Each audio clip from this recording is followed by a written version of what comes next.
حضرت امام جعفر صادق رحمۃ اللہ تعالی علیہ آپ کا یوم وصال 15 رجب المرجب 148 سنہ ہجری ہے۔ امام جعفر صادق رحمۃ اللہ تعالی علیہ یہ وہ ہستی ہے کہ جو اہل بیت کے 12 امام میں سے ایک امام ہیں،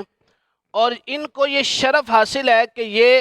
صدیقی بھی ہیں اور علوی بھی ہیں، یعنی یہ اپنی والدہ ام فروہ رضی اللہ تعالی عنہ کی طرف سے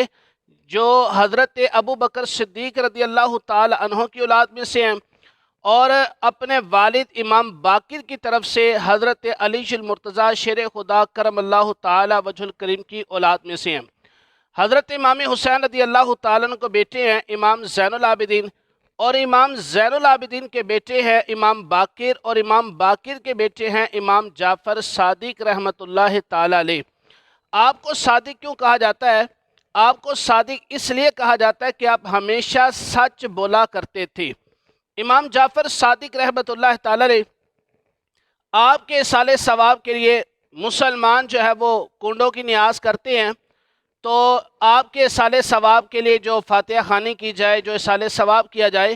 تو یہ بالکل جائز ہے، اور عام طور پر لوگ اسے کنڈوں کی نیاز کہتے ہیں۔ اور امام جعفر صادق رحمۃ اللہ تعالی علیہ آپ کا جو یوم وصال ہے وہ 22 رجب نہیں بلکہ 15 رجب المرجب ہے۔ امام جعفر صادق رحمۃ اللہ تعالی علیہ آپ کی بارگاہ میں ایک مرتبہ حضرت سفیان ثوری رحمۃ اللہ تعالی علیہ حاضر ہوئے، اور سفیان ثوری رحمۃ اللہ تعالی علیہ عرض کرنے لگے کہ حضور مجھے کوئی نصیحت کریں،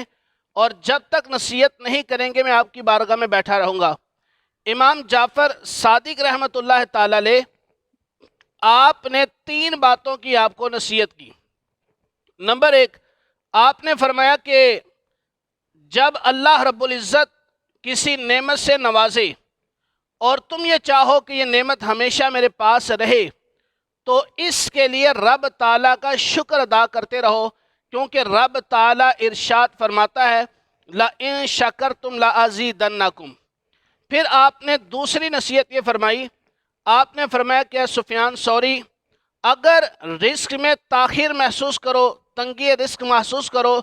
تو کثرت کے ساتھ استغفار کرو، یعنی استغفر اللہ استغفر اللہ، یہ ورد یہ وظیفہ کثرت سے پڑھو، کیونکہ اللہ تبارک و تعالی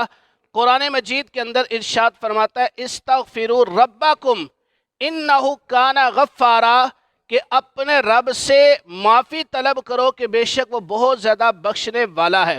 اب استغفار کرنے کا فائدہ کیا ہوگا؟ رب فرماتا ہے یرسل السماء علیکم مدرارا، اللہ تعالیٰ تم پر آسمان سے موسلا دھار بارش نازل فرمائے گا، وَيُمْدِدْكُمْ بِأَمْوَالٍ وَبَنِينَ،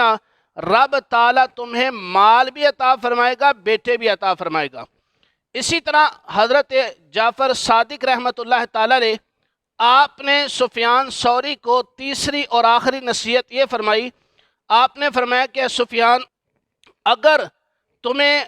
جو ہے پریشانی ہو، کوئی مصیبت لاحق ہو یا کسی غم میں مبتلا ہو، تو لا حول ولا قوت الا باللہ